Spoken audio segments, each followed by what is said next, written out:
Hey, welcome back. It is the Marketer of the Day podcast with very special guest, Nelson de Miranda from Method.me. And Nelson is the Senior Director of Customer Success, Support, and Professional Services at Method. Now, Method.me is the #1 lead-to-cash automation tool for QuickBooks users. And Nelson enjoys empowering small businesses with no-code solutions that work the way they need. And we're going to find out what that means, how to better serve our customers, how to better grow our business, how to make things run maybe slightly better and more smoothly and less stressful and all those other things. So Nelson, glad to be speaking with you.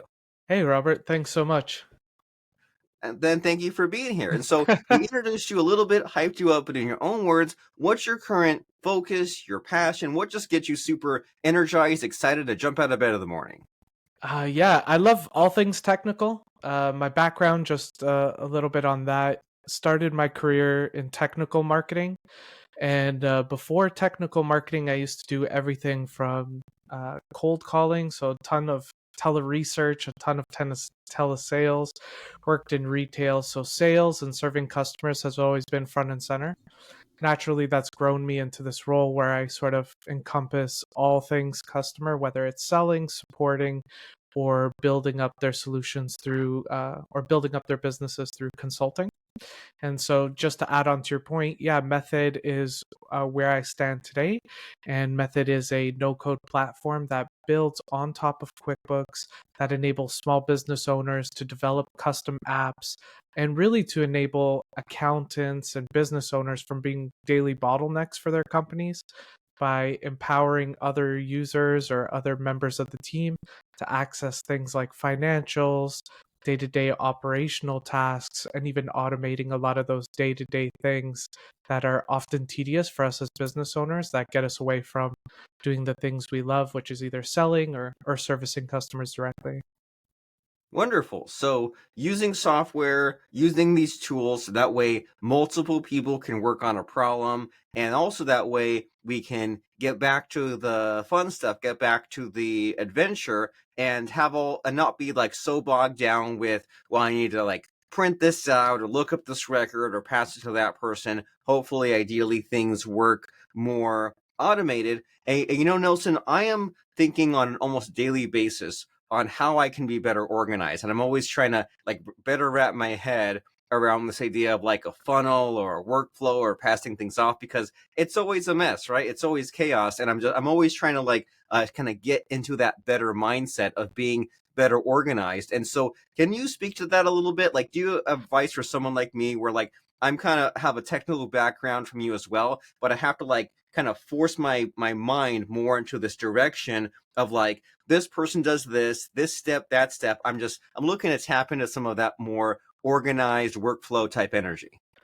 No, I love that because that really just embodies sort of our customers and the experience of the customers. I think using myself as an example, my wife and I also co-run a painting business, and I think it's very often or a common thing we run into is we like to gatekeep information.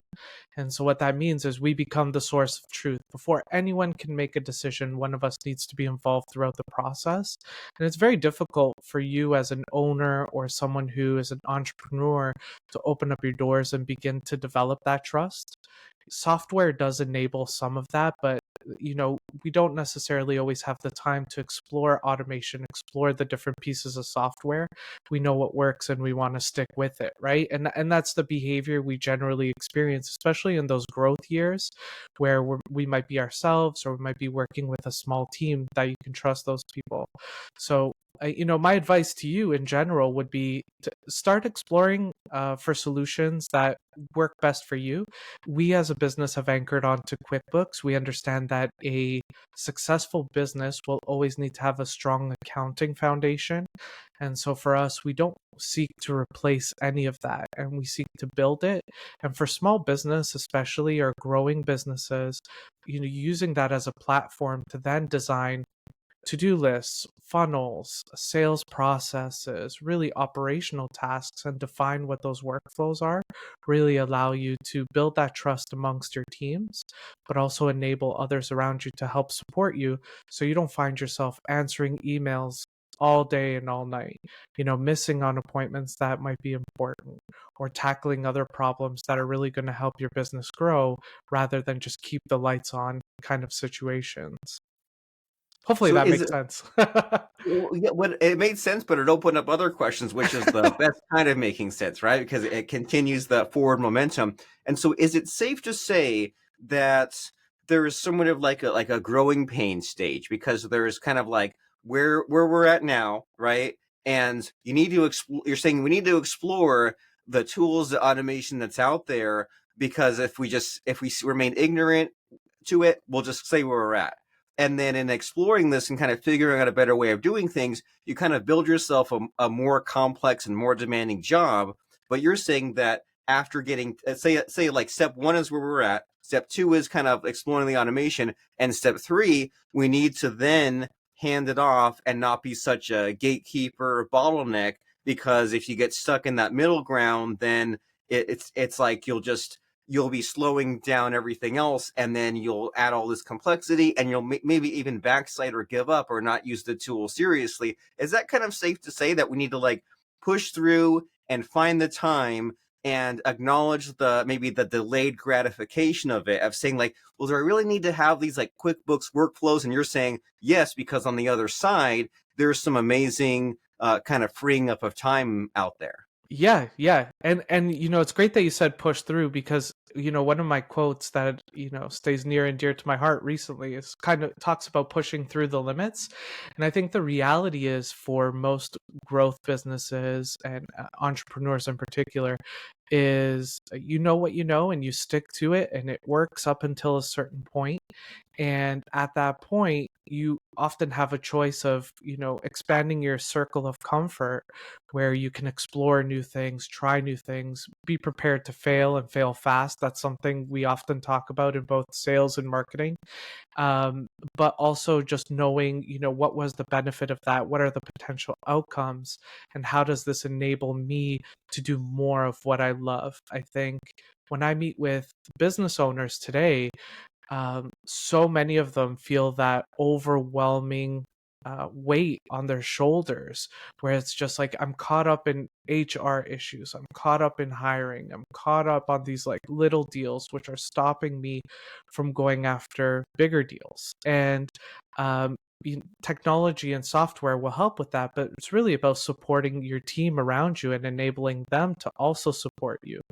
Technology will only replace so much. Even with AI, we still need humans to press buttons for now, and we have to figure that out piece by piece and learn that ourselves and overcome those challenges ourselves.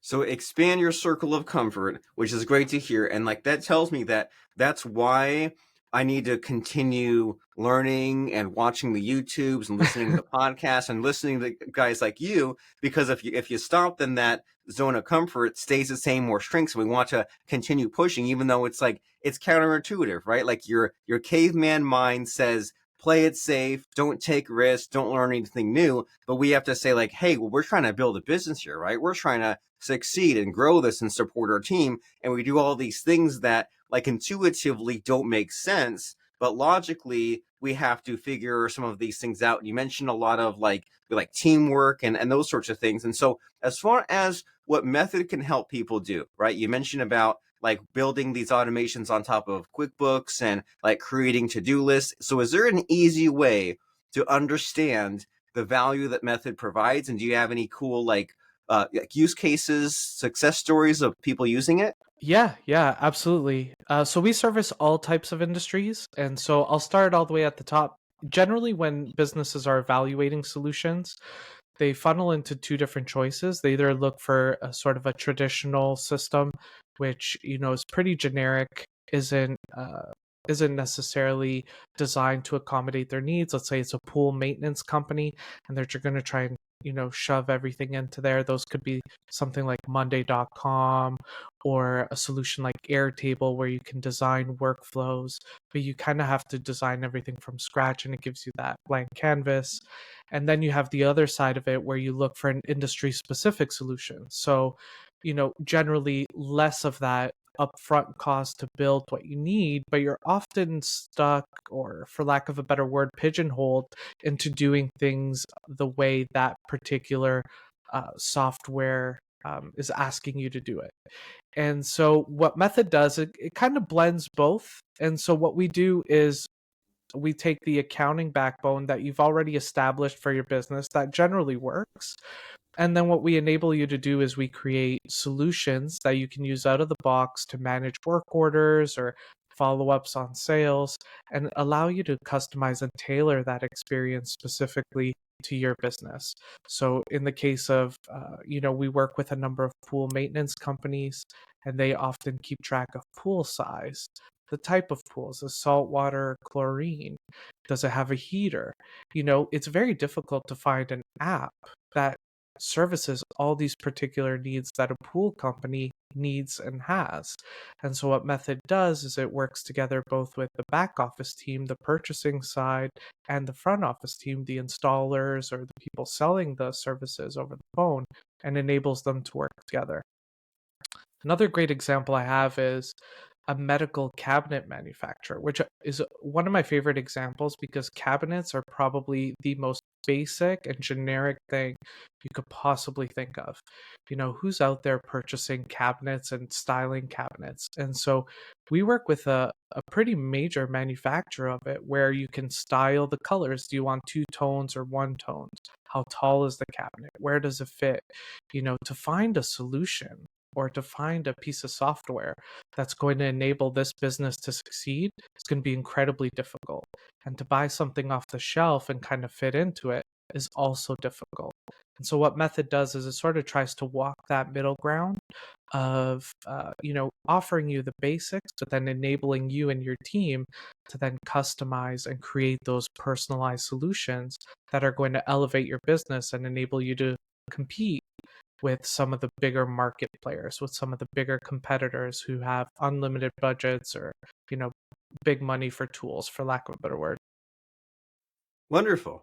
And you're giving me all these flashbacks to like back in school when we would take like field trips to places like the water treatment plant or the post office or the newspaper. Like there's this whole world around us, and there's all these things that we wouldn't give a second thought to, right? Like medical cabinets. We wouldn't even think about that, but they're whole businesses, and there's problems to be solved, and money to be made, and all those sorts of exciting things. And so I love like thinking about revisiting that sort of childlike curiosity that we maybe have forgotten as adults. Like we see like traffic lights and roads and cars around us, and we just kind of don't even think that much about there's all these businesses that are existing, and some of them need our help, right? Some of them need a CRM, some of them need a kind of better sales in place. And so the way that you talk about some of this is kind of like very like with the QuickBooks first, and a Mhm. lot of other like CRMs you may hear of, they kind of use the financial aspect or the exporting the QuickBooks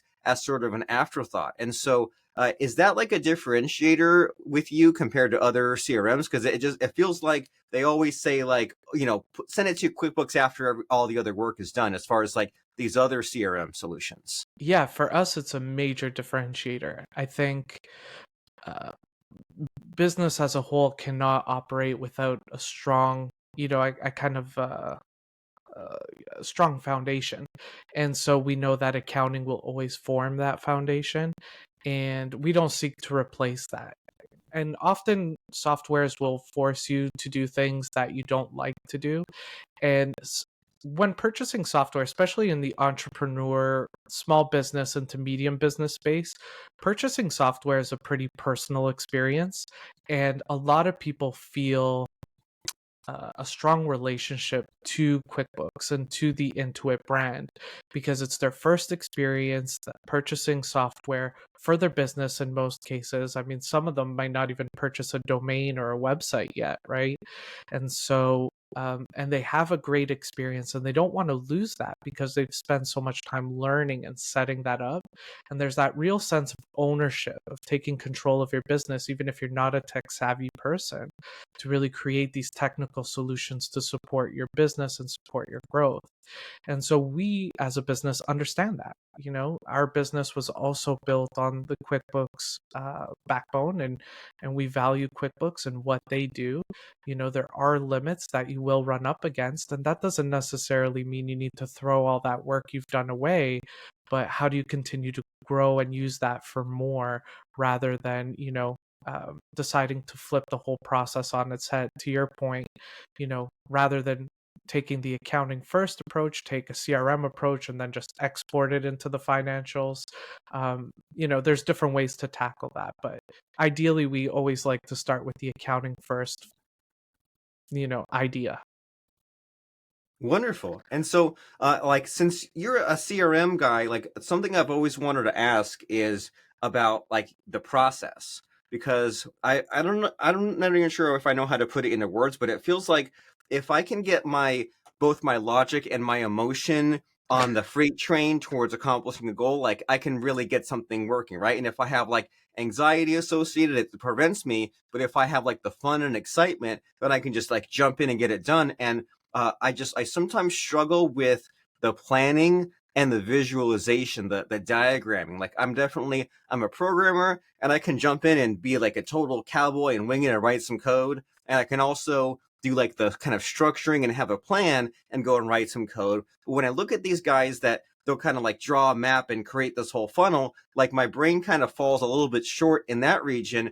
And I'm always like, well, do you like draw it out on a whiteboard or like with a pen and paper, or use like a lucid chart? Like, how do you plan and structure like the funnel, the CRM, the process? What's your secret?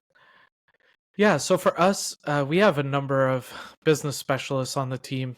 Each of them, some of them specializing in industry, some of them specializing in different workflows. And so having knowledge of the overall problem we're trying to solve is important.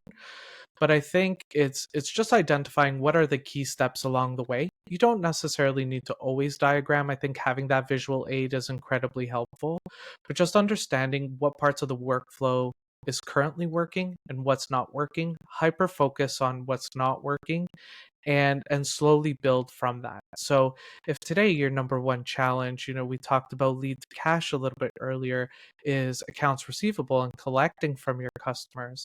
Well, okay, so we've identified that as the problem. Is the collection problem that we're getting the wrong types of customers? Is it that we don't have an automated payment system? Is it that we only take cash or check and we haven't explored the option of online payments because we're scared about the 2% or 3% fee that credit card um, the credit cards take away as a processing fee? Are we afraid to sort of make those changes? And while that seems super obvious today, it's not always obvious. And a lot of customers just need to explore and understand and identify what is the one key problem and grow from there. So, to your point, I think it's useful to go through the entire workflow and diagram it. But I think in a growth stage or smaller company, especially in the entrepreneur space, really just hyper focus on what is the main problem and identify what are the solutions to that problem that are available to you, and address them. Accounts receivable being one of the greatest ones. I met a guy in a park last night with my daughter, and I learned he designed elevators. And so I was like, wow, elevator design, that's so cool. I thought that would have been standardized by some kind of conglomerate group of safety. And he's like, no, like people will come to us with radical ideas. Like, we don't want a number pad on an elevator, it's all glass. And I'm like, well, how do you service accessibility issues? How do you put braille into glass? Do you just stick stickers on glass? And how do people know where to push when everything is a flat surface? And so what he went through is, he's like, well, that's a real problem for us, especially as we're exploring different mediums for construction, manufacturing, and designing. And so we've had to come up with a process to say, must have accessibility options. What's our fighter plan, right? How do we put these elevators in service when there's no keyholes and the customer wants a really clean elevator with no, just smooth glass?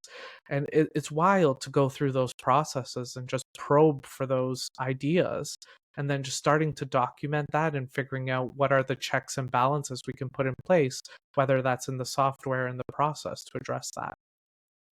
That's very cool to just to think about this whole idea of, well, we have all these problems and it's easy to get yourself overwhelmed, but like, what's the number one problem and what kind of angles can I hit it at as far as like, what am I thinking? Where am I struggling? What are some possible solutions? And it reminds me of when smartphones were new and there was this kind of they were trying to balance all these factors, right? They were saying like, well, there's the size and there's the battery life and we don't want it to overheat, but want it to be fast and do all this cool stuff. And it's just kind of it's fun to play with just the all the possibilities and things that can be done. So I love this idea of like so-called debugging the system and looking at your process map and just saying like, okay, well, where is it not great? And how can we just like fix this one point in the map? And that way we don't have to like throw it out and start over, just like kind of fix what's there. And so, we want to get awareness on what's possible with the personalized workflow, automation, QuickBooks, people using method.me. And so speaking to that, is there a missing hidden question in our conversation? Is there something that you wish that was asking you about method or about anything else in our conversation? No, I think we've covered it pretty well. I think, what's super important that I would say that we do personally, and I've kind of alluded to it in our conversation, is really around eating your own dog food. We've talked a lot about personalizing method. We've talked about a lot about QuickBooks. Part of the reason I speak this way is because we have built our business on the back of QuickBooks, and we've used our platform to support our customers through customizations unique to our particular needs. And for us, we sell software, and we consult customers on their growth and how automation can support them in their business. And so I think it's super important for all of us, if we have the opportunity to do that. I mean, it's a little bit more difficult. Let's say if you're a pool company, or let's say an elevator designer, you're not necessarily putting an elevator in your home. If you are, congrats. I would love to be one of your clients.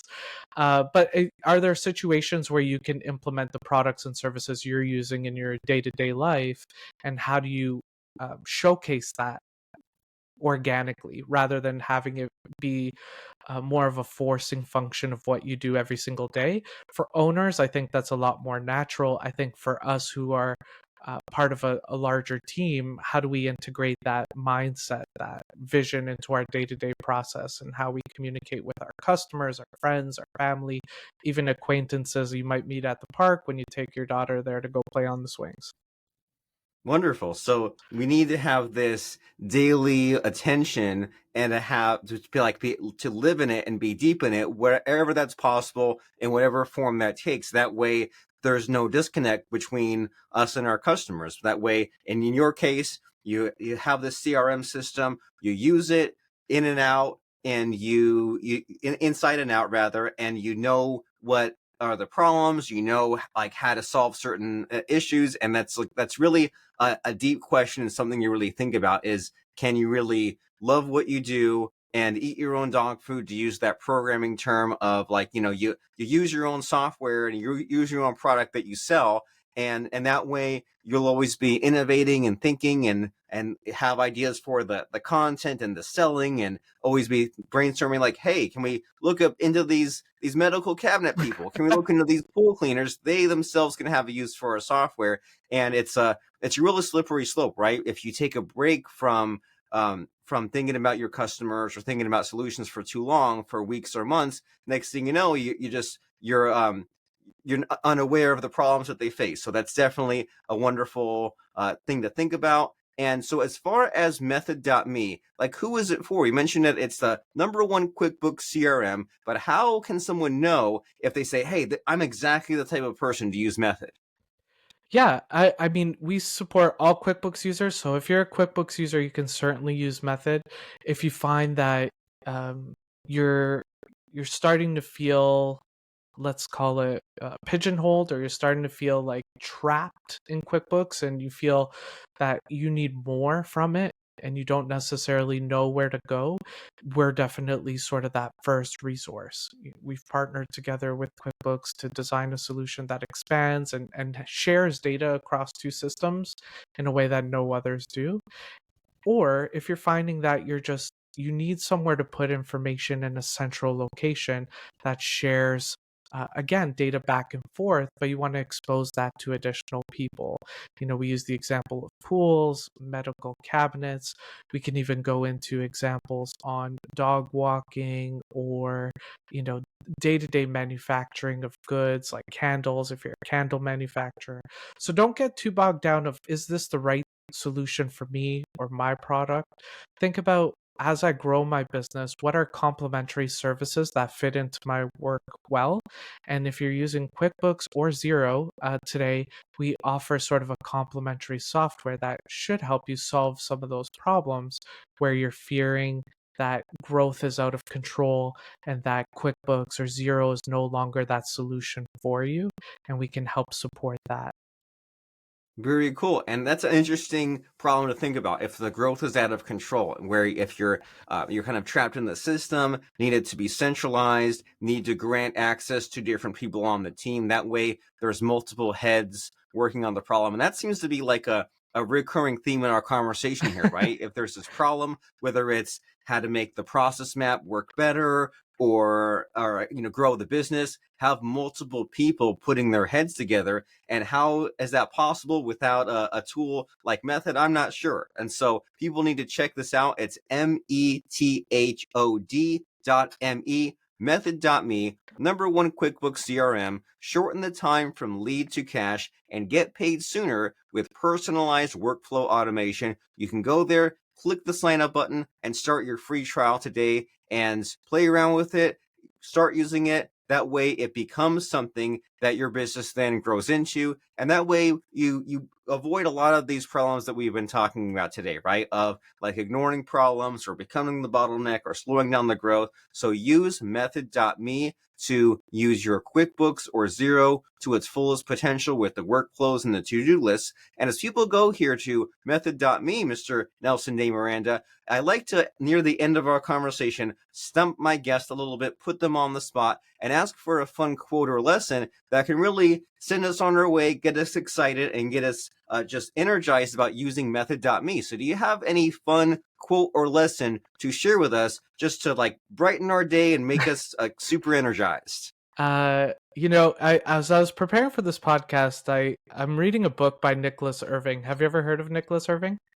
No. So Nicholas Irving, I'll give you a quick rundown. I don't want to take too much time, but he is or was a military sniper.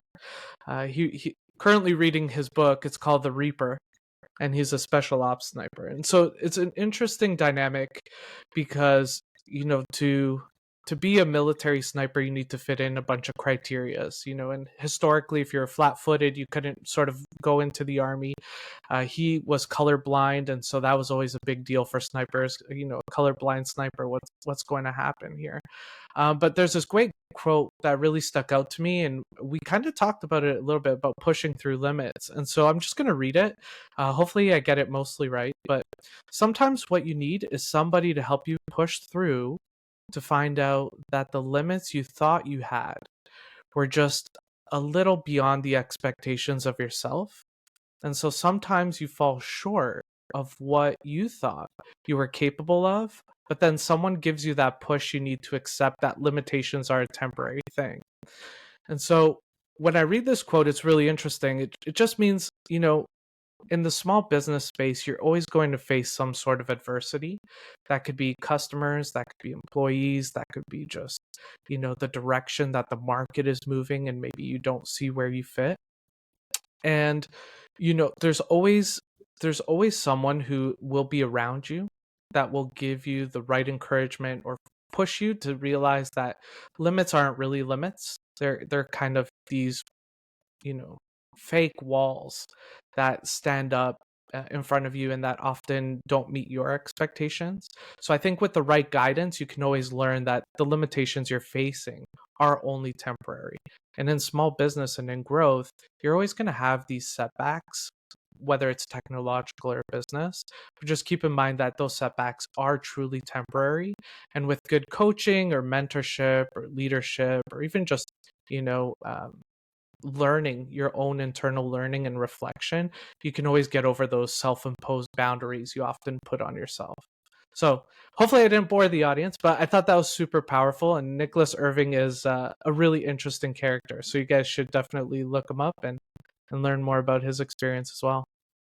And it always helps to kind of like free up the mind and to go into like the kind of like the fun of this, right? Like the what does reading about a sniper have to do with your QuickBooks CRM? Well, it's fun to give your brain a break, but then you get the lessons anyway, and it's almost like your guard is down. It's like, I don't know if you remember years ago, like the Joel on Software blog. He was always fun about like talking about like working at a bakery, and well, I made these buns in the flour, and here's how it relates to software. And you're like, oh my gosh, like that make the learning fun. And so what you said right there is super powerful, and especially the idea of there is like what you think your limits are, what you want to achieve, and it's like just past what your expectations are, and that makes it seem doable, right? We're talking about incremental gains and not going it alone and getting the outside help from other people, as you said, like perhaps that's a coach or your own learning. And so like that is something definitely to think about, is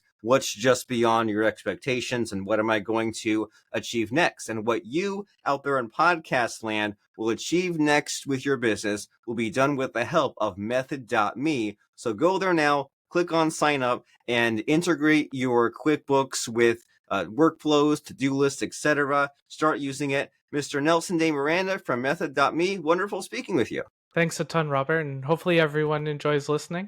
If you do end up looking up Nicholas Irving, don't be afraid to message me. We can talk about, if he had an impact on you as much as he has had on me. So excited for that.